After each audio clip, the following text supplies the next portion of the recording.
1961ஆம் ஆண்டின் பழைய வருமான வரி சட்டத்திற்கு பதிலாக வருமான வரி சட்டம் 2025 வரும் ஏப்ரல் 1, 2026 முதல் அமலுக்கு வருகிறது.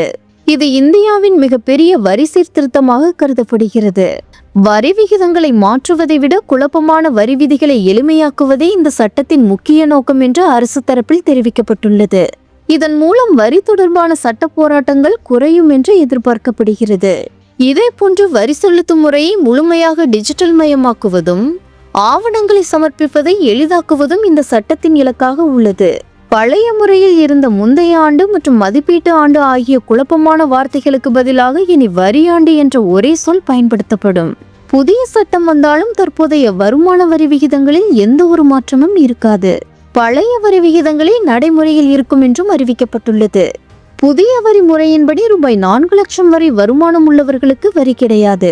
இது சம்பளம் பெறுகிறவர்களுக்கும் சிறு வணிகர்களுக்கும் பெரும் பயனாக இருக்கும். வெளிநாட்டு பண பரிமாற்றங்களுக்கான TCS விகிதங்களில் ஏப்ரல் 1, 2025 முதல் மாற்றங்கள் செய்யப்பட்டுள்ளன.